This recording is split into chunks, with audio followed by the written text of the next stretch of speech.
আসসালামু আলাইকুম, welcome back to literature with Zakia.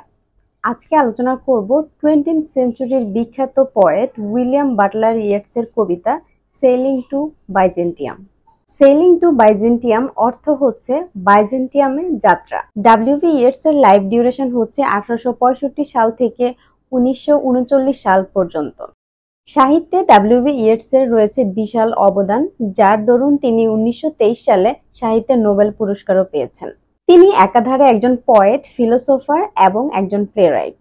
ডব্লিউ.বি. Yeats হচ্ছেন আয়ারল্যান্ডের একজন পোয়েট, কিন্তু কবিতার এই জন্মভূমিতে আর থাকতে চান না। আমরা জানি এই বাইজেন্টিয়াম হচ্ছে বর্তমানে তুরস্কের রাজধানী ইস্তাম্বুল শহর, আর কবি সেখানেই পাড়ি জমাতে চাচ্ছেন।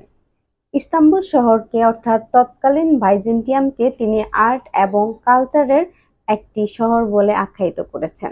সেলিং টু বাইজেন্টিয়াম এই কবিতাটিতে টোটাল 32টি লাইন রয়েছে, 4টি স্ট্যাঞ্জা, প্রতিটি স্ট্যাঞ্জায় 8টি করে লাইন, টোটাল 32 লাইনের এই কবিতা। এই কবিতাটি লেখা হয়েছে আইএমবিক পেন্টামিটারে এবং এটার রাইম স্কিম হচ্ছে A B A B A B C C. কবিতাটির প্রথম স্ট্যাঞ্জাতে কবি বলেছেন যে আয়ারল্যান্ড এখন আর বৃদ্ধদের জন্য বসবাসের উপযোগী নয়। তিনি মনে করেন বর্তমান যুব সমাজ আর আর্ট এবং কালচারের প্রতি আকৃষ্ট নয়। তারা তাদের যৌবনের গান গায়। তারা এই বর্তমান সমাজটাকে একটি কামুক সমাজে পরিণত করেছে। বৃদ্ধদের এই সমাজে কোনো স্থান নেই। তারা বৃদ্ধদের যে কাজ, তাদের যে শিল্প, আর্ট, কালচার, সেগুলোকে তারা ধরে রাখতে পারছে না।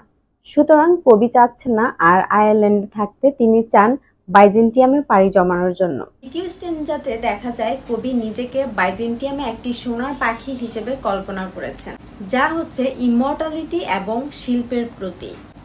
কবি বলেন যে যুবকরা বৃদ্ধদের সৃষ্টিগুলোকে পছন্দ করে, কিন্তু বৃদ্ধদেরকে পছন্দ করে না। সুতরাং বৃদ্ধদেরকে নিজেদের গান নিজেদেরই গাইতে হবে, শিল্পকে বাঁচিয়ে রাখার জন্য। তৃতীয় স্ট্যাঞ্জাতে দেখা যায় কবি মৃত্যুর ইঙ্গিত দিয়েছেন।